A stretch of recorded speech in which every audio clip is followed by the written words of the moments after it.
Bien, bonjour à toutes et à tous. Je suis très heureux d'avoir l'occasion de vous dire quelques mots en cette fin de journée, presque en conclusion. Alors j'ai un peu honte parce que vous avez travaillé toute la journée sur ce sujet essentiel de l'économie de la fonctionnalité. Et moi, je débarque, je n'ai pas écouté ce que vous avez dit ce matin, ce qui vous a été dit, mais néanmoins, j'ai peut-être quand même quelques messages à vous partager.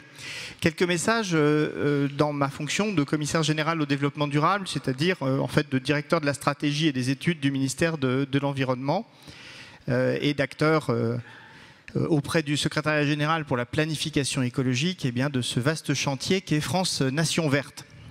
France Nation Verte, c'est 5 axes de travail qui visent à coordonner les enjeux d'atténuation du changement climatique, mais aussi de préservation de la biodiversité, de respect et de prise en compte de la raréfaction des ressources. Et là, on est particulièrement au cœur des sujets d'économie de la fonctionnalité. Les enjeux de santé environnement et les enjeux d'adaptation au changement climatique, car il faut se rendre à l'évidence. Il faut continuer ardemment à lutter contre le changement climatique, mais il faut aussi s'adapter à un monde qui a commencé à changer et qui est aussi un facteur de pression sur vos modèles économiques et, j'allais dire, nos modes de vie. Alors, cette transformation, je crois que vous en avez tous conscience, sinon vous ne seriez probablement pas ici. Elle change beaucoup de choses. Elle change beaucoup de choses dans notre manière de vivre, dans notre manière de consommer, dans notre manière de produire, de nous alimenter, de nous déplacer. Vous retrouvez là un petit peu les chapitres de la Convention citoyenne pour le climat. Ce seront aussi les chapitres de la loi climat et résilience qui a fixé un certain nombre de bases et d'étapes dans ce processus de planification qui maintenant est porté au niveau de la Première ministre, avec cette structure récente, le secrétariat général pour la planification écologique, et qui nous construit un master plan, voilà, une vision holistique, d'ensemble, structurée, quantifiée, de ce que nous devons faire collectivement pour tenir les ambitions et les objectifs que la France s'est assignés, elle s'est assignée aussi dans un cadre européen.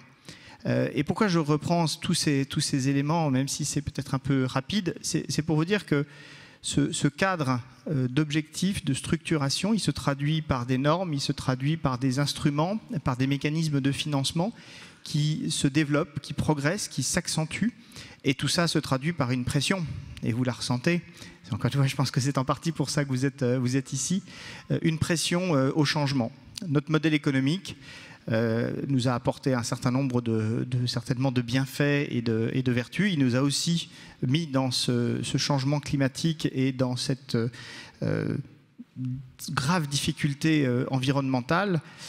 Et par conséquent, il faut changer les curseurs. Il faut adapter les règles parce que ce n'est pas spontanément que notre système économique peut prendre ce virage. Ma conviction, c'est que ce virage est possible. C'est d'ailleurs l'objet des politiques publiques qui sont portés et l'objet de la mobilisation collective. Mais pour y parvenir, il faut s'adapter, il faut s'ajuster, il faut prendre un virage. Un virage, c'est une succession de mouvements de correction dans une trajectoire. Et c'est surtout, et fondamentalement, c'est repenser nos modèles de valeur, nos modèles de production, notre manière de travailler collectivement. À ce titre, je veux pointer les travaux qui ont été conduits depuis près de 2 ans par grandes chaînes de valeur, en prenant les chaînes de valeur qui sont les plus émissives, les plus contributrices à notre bilan de gaz à effet de serre. Et ces chaînes de valeur se sont coordonnées, ont travaillé ensemble, en présence de l'État, mais qui n'a pas joué un rôle de prescripteur, mais simplement un rôle de catalyseur, d'organisateur des échanges, pour que sur toute la longueur d'une chaîne de valeur, et non pas par maillon comme ça existe avec les fédérations professionnelles et avec les sous-ensembles qui ont toutes leurs raisons d'être, mais qui n'ont pas la vision globale d'une chaîne de valeur, et bien dans chacune de ces chaînes de valeur, celle de la construction, celle de l'aménagement, celle de la construction automobile, etc., il y en a 8 qui ont travaillé. Le numérique a rendu d'ailleurs sa feuille de route ce matin, l'a présentée ce matin.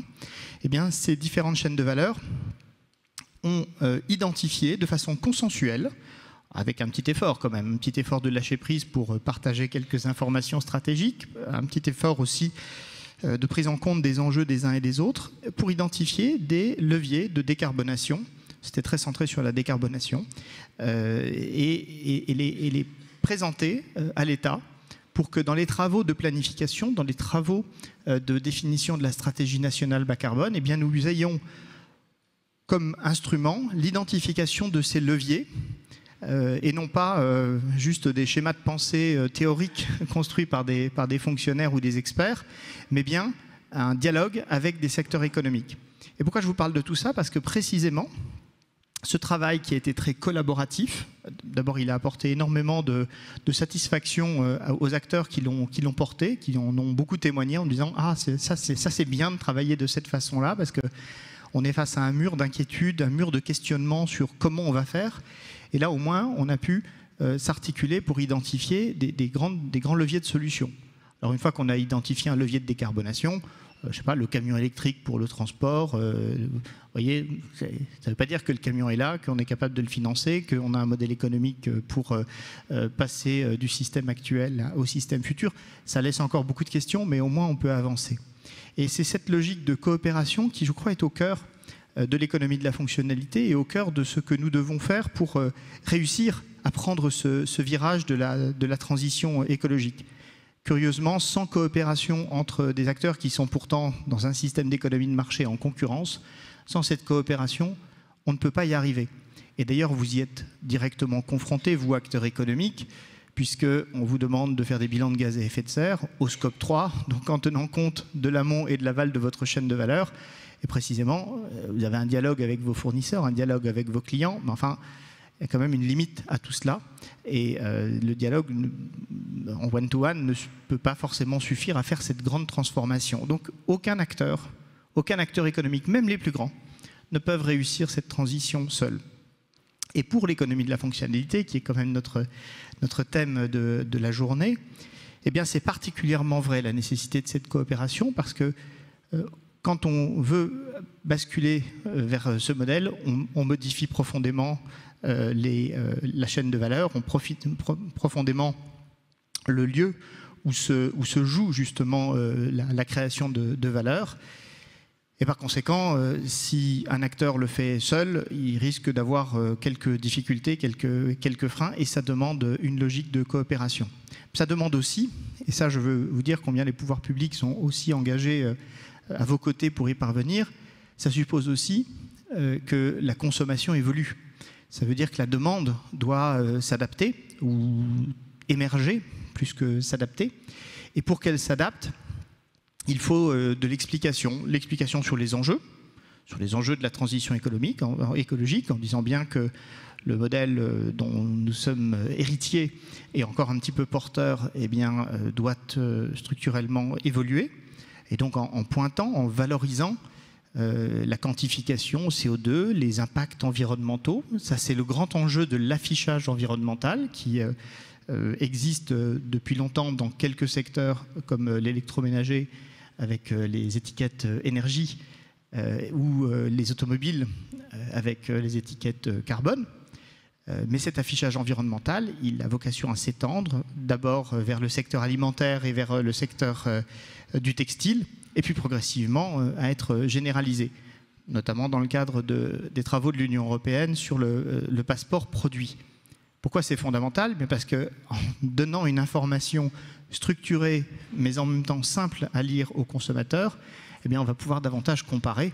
Et la comparaison sera souvent favorable à l'économie de la fonctionnalité, parce qu'elle est conçue pour être plus intensive en consommation, en utilisation de la matière et plus intensive en usage tout simplement des biens et services. Et donc cette valorisation, je veux vous dire que les travaux et les projets que peut-être vous nourrissez, que vous développez, que vous portez déjà en la matière, eh bien ils seront accompagnés progressivement, c'est pas pour demain matin, c'est un sujet assez complexe, mais ils seront accompagnés par le dispositif de l'affichage environnemental. Il faudra sans doute aussi qu'on s'apprête à développer, il y en a déjà un certain nombre, hein, mais des aides et des mécanismes de soutien, parce qu'il faut qu'on objective dans le cadre de la planification écologique, j'allais dire la valeur ajoutée environnementale des modèles issus de l'économie de la fonctionnalité, et qu'on ajuste les instruments de soutien en fonction de cette contribution au fonds écologique. Le système de subvention, il est comme le système de production. Il hérite d'un passé, il hérite d'une histoire dans laquelle les instruments étaient d'abord construits pour nourrir le PIB, pour développer la production linéaire. On a commencé à changer tout ça, mais il en reste des traces, et l'économie de la fonctionnalité n'a pas encore toujours sa place dans les mécanismes de soutien. Donc c'est vraiment important ce que vous avez fait aujourd'hui, de réfléchir et de valoriser ce modèle, et de notre côté, du côté des pouvoirs publics, même si certains sont très avancés comme l'ADEME, eh bien de le prendre en compte et de bien s'assurer que dans les soutiens, notamment financiers, mais parfois aussi les réglementations, eh bien, les mécanismes soient adaptés, c'est-à-dire soit qu'ils viennent soutenir, soit qu'ils ne viennent pas bloquer. Et puis, je veux en terminer par là, parce que l'idée, c'est qu'on puisse avoir un petit temps d'échange, si vous en êtes d'accord, parce que je pense que la salle permet d'avoir un échange de questions-réponses. Il y a la question de la commande publique. Un achat orienté vers l'économie de la fonctionnalité, c'est un achat qui est tendanciellement plus durable, et donc c'est bien. C'est bien parce que l'euro public qui est utilisé dans la commande publique pour fournir un bien ou un service, eh bien, il a sa finalité propre, mais si en plus il peut contribuer à faire cette transformation économique vers un modèle plus soutenable, eh bien, il servira deux fois, et c'est pas plus bête parce que les euros publics sont précieux. Et donc là, il y a tout un travail qui est conduit dans le cadre du plan national pour des achats durables, pour expliquer, porter, partager expliquer et porter les enjeux de l'économie de la fonctionnalité, mais aussi partager des closiers, des illustrations, des exemples de marchés qui sont ouverts vers ces solutions issues de l'économie de la fonctionnalité qui, par la structuration même de l'appel d'offres, ne viennent pas bloquer justement des offres qui sont par nature différentes et qui, en termes de structuration du prix et de réponse aux besoins, eh bien, sont plus innovantes et parfois, entre guillemets, n'entrent pas dans les cases. Et ça, c'est vraiment dommage. Et c'est encore largement une réalité. Je suis sûr que certains d'entre vous pourraient en témoigner et peut-être le déplorer. J'imagine le déplorer. Voilà, donc ce sont tous ces axes de travail dont je voulais vous dire quelques mots pour vous dire que ce sujet est un des axes à travers l'économie circulaire porté par la planification écologique et sur lequel, dans les prochains mois, il y aura des développements importants et un accent important, fort qui sera mis. Donc c'est un appel à poursuivre votre engagement, ceux qui sont encore peut-être au bord de se lancer, se demandant est-ce que c'est la bonne prise de risque, comment faire face à cette transition. Eh bien, je veux vraiment vous encourager à vous lancer. Je pense que c'est un modèle qui est profondément d'avenir. Voilà, je n'en dis pas plus et je suis à votre disposition pour un temps d'échange si vous en êtes d'accord. Merci Thomas.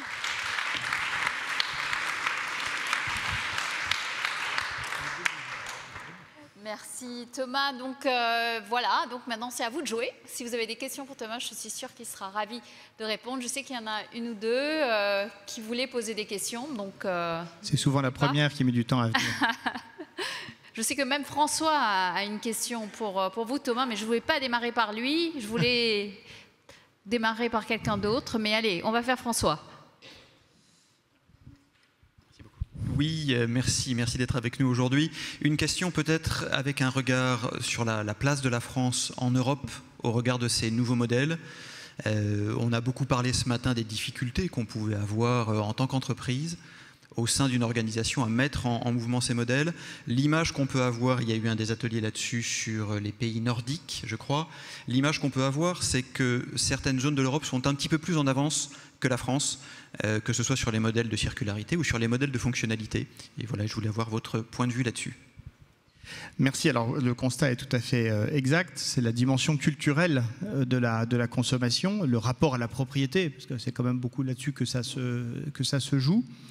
Et donc bon, là, de ce point de vue-là, on a probablement un petit handicap, quelque chose à surmonter qui est peut-être lié à notre histoire, à notre droit latin, à ce concept de propriété qui est si fort dans notre pays, mais pas que dans notre pays en Europe, mais en tout cas qui nous distingue effectivement d'un modèle plus anglo-saxon et plus nordique. Mais il y a autre chose qui est en revanche, je pense, une force. Alors vous allez peut-être, certains vont sourire en m'écoutant, mais la culture de l'État, de la présence de pouvoirs publics en France a pu être parfois un frein ou une difficulté, peut-être certains d'entre vous le pensent, mais en tout cas pour concevoir et conduire une transformation aussi puissante et au fond aussi peu spontanée, eh bien je pense que c'est une chance. Et donc, la planification, de ce point de vue-là, en construisant un discours politique orienté vers des résultats quantifiés et qui porte notamment sur cet enjeu de l'économie circulaire et plus spécifiquement de l'économie de la fonctionnalité, eh bien, nous avons des outils, nous avons une capacité collective à construire cette transition que d'autres pays qui sont moins centralisés historiquement, avec un État moins fort, eh bien, n'auront pas. Parce que, encore une fois, je pense que ce n'est pas tout à fait spontané, même si vous le faites spontanément. Pour que ce soit totalement massif et que ça transforme toute l'économie, il va quand même falloir des mécanismes puissants. Voilà, donc on a sans doute un petit handicap culturel par rapport à d'autres, mais on a peut-être une force paradoxale qui est le rôle de l'État et les attentes que les uns et les autres peuvent avoir à son égard. Merci Thomas. D'autres questions de la salle? Alors, n'hésitez pas, nous avons des micros, donc juste levez vos mains et on va pouvoir vous passer un micro. Je vais peut-être profiter juste pour rebondir sur quelque chose qu'on a dit ce matin. Thomas, donc vous l'avez dit aussi, hein, le virage est possible, il faut repenser les modèles. Vous avez parlé de coopération, mais il faut quand même se dire que, bon, vous parlez de transition, mais il y a quand même des entreprises qui vont disparaître parce que ces modèles-là ne sont plus pertinents. Donc, il ne faut pas qu'on soit naïf. Enfin, je sais qu'on ne l'est pas.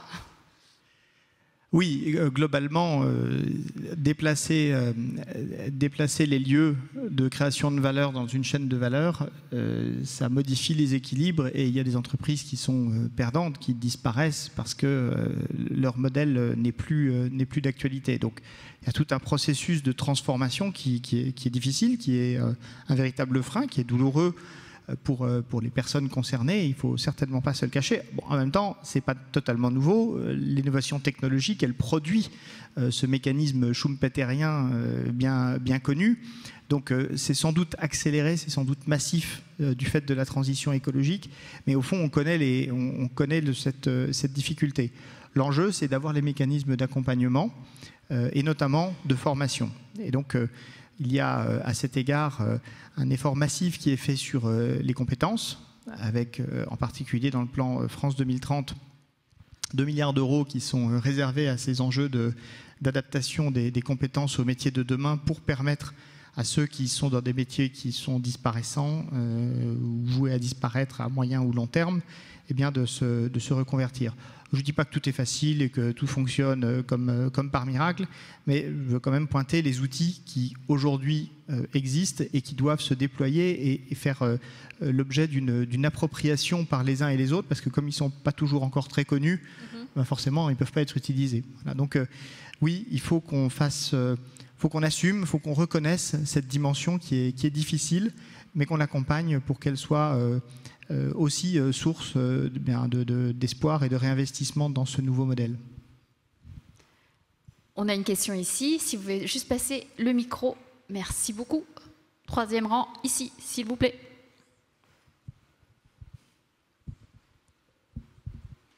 N'hésitez pas à vous présenter si... Oui, bonjour, Géraldine Mezzalira, donc je travaille pour la société Wattea by Michelin qui a développé une offre de services pour les professionnels, pour leur mobilité. Je rebondis sur le sujet, donc on parle d'économie de fonctionnalité, donc c'est une économie qui agrège plusieurs systèmes, donc on est vraiment dans une approche systémique de plusieurs fonctions, de plusieurs services, voire de plusieurs produits.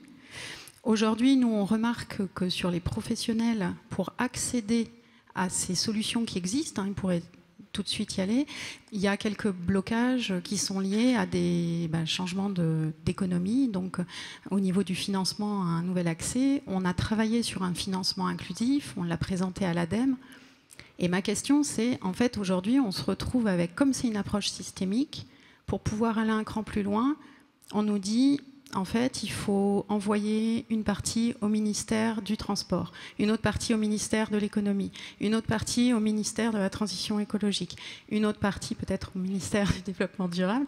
Et en fait, c'est vrai qu'en tant que, j'allais dire, entreprise, représentant d'entreprise, des fois, on est un petit peu perdu et ça consomme énormément d'énergie. Comment on peut trouver la bonne porte d'entrée quand on a des sujets l'ADEME nous a dit que c'était un bon sujet. Donc, comment on trouve la bonne porte d'entrée sans avoir 3 ou 4 portes d'entrée, en fait, au niveau des pouvoirs publics? Merci, je suis extrêmement sensible à votre question parce que c'est une offre de service que je souhaite accentuer, qui existe déjà et qui est portée par ma direction, avec son service de l'économie verte et solidaire, parce que précisément, vous avez 1000 fois raison, les blocages, je l'ai un tout petit peu évoqué en parlant de la réglementation ou de la commande publique, mais c'est vrai aussi pour l'assurance, c'est vrai aussi pour les mécanismes de financement, et c'est d'ailleurs vrai d'une façon générale de l'innovation. Quand c'est nouveau, ça ne coche pas les cases déjà préétablies du monde connu et du monde d'avant. Et donc, il faut lever un à un les blocages, et les porteurs de projets s'épuisent dans ce marathon administrativo-technique. Et donc, vraiment, ce service de l'économie verte et solidaire, qui a une sous-direction des entreprises, qui porte justement les enjeux d'affichage environnemental, qui porte les enjeux de commande publique durable, qui porte aussi les enjeux, au moins une partie des enjeux de l'économie circulaire, eh bien, est à votre disposition pour au moins vous identifier les points de contact et vous repérer dans ce maquis administratif des administrations centrales, mais aussi pour vous épauler, pour, comment dirais-je, accompagner en disant cette innovation, cette démarche, elle est intéressante et ok, il y a un blocage juridique, il y a un blocage réglementaire, peut-être il faut passer par la voie de l'expérimentation, peut-être il faut modifier la réglementation, peut-être il faut trouver une solution temporaire, mais en tout cas il faut pouvoir tenter. Parce que je crois qu'il y a beaucoup d'innovations, beaucoup d'essais, et souvent les entreprises, quand elles ne se lancent pas d'emblée dans un modèle entièrement de la fonctionnalité, j'allais dire, voilà, from scratch, quand ce sont des entreprises installées qui font un essai, elles le font sur une petite offre, sur un modèle, et c'est tout à fait légitime. Et il faut que ces essais-là, ces tentatives-là, elles soient accompagnées pour qu'on voit ce que ça donne. Et parfois, ce sera une impasse parce qu'on ne trouvera pas le modèle économique, on ne trouvera pas la demande. Bon, c'est comme ça. Il faut aussi accepter qu'il y ait une part d'échec. Mais si on vous empêche de faire l'essai, on ne risque pas de connaître le résultat. Donc, à votre disposition, je ne vous dis pas que j'ai une armée de gens pour vous aider, mais en tout cas, vraiment, je pense que c'est essentiel et que c'est notre rôle d'avoir ce dispositif. Chez nous, il existe déjà davantage dans une logique d'accompagnement des startups sur de l'innovation peut-être plus technologique, mais aussi de l'innovation d'usage. Donc ça, c'est le dispositif Green Tech. Ça peut être aussi un point de contact que je vous donne dans mes équipes. C'est pas exactement dans la même organisation, mais c'est pas grave, pour vous épauler et en tout cas à votre disposition. Bon, le message est passé. Merci. On a une question, s'il vous plaît. Est-ce que vous voulez juste deuxième rang? Merci. Oui, bonjour, Patricia Blancard, conseiller économique, social et environnemental. Je suis co-rapporteur avec Fanny Ruin, qui est à côté de moi, d'un avis sur l'économie servicielle. Et je rebondis sur la question qui est posée sur les aides, notamment à l'innovation, parce que nous, dans une de nos préconisations, on souhaiterait étendre pour les PME le crédit d'impôt innovation, au-delà finalement de ce qui est technologique, mais de ce qui est plus collaboratif, d'usage, de process. Et donc, vous semblez dire que c'est possible. Aujourd'hui, dans la législation, on ne l'a pas vu. Donc, si vous pouvez pousser pour que les PME puissent utiliser ce crédit d'impôt innovation, et on est prêt à vous remettre notre rapport, notre avis. Merci. Non, moi, je pointais pas forcément le crédit d'impôt innovation. Je disais que le financement de l'innovation, et notamment avec l'achat public et l'achat public innovant, il pouvait fonctionner pour des innovations d'usage. Et ça, c'est déjà quelque chose d'intéressant. Mais ça ne couvre pas le sujet du crédit d'impôt qui échappe un tout petit peu à mon périmètre de responsabilité. Mais sachez que je plaide effectivement aussi en ce sens, notamment du côté aussi de France 2030 et de tous ces investissements d'avenir, parce que la technologie est importante, elle sera une partie de la solution, c'est pas la seule, et de toute façon, elle fonctionne quand elle est couplée avec de l'usage, et parfois l'usage suffit, et il est souvent plus adapté à une logique de sobriété. Donc il ne faut pas se priver d'utiliser les bons leviers.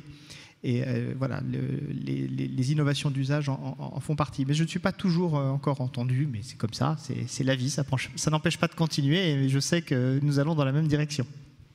Alors, plus que quelques minutes, peut-être une, voire deux questions rapides. On a un micro, s'il vous plaît. Bonjour, merci beaucoup, Monsieur le Commissaire Général. Valérie Berthaud, groupe Thales, membre de Moving On. Il a été beaucoup dit qu'il s'agissait d'un changement culturel, d'un changement de compétences. Et on a très très peu parlé de ce qu'on faisait vis-à-vis des jeunes générations. Donc ma question est toute simple. Est-ce que vous avez engagé des échanges avec le ministère de l'Éducation nationale? Vous avez beaucoup parlé plutôt d'enseignement supérieur.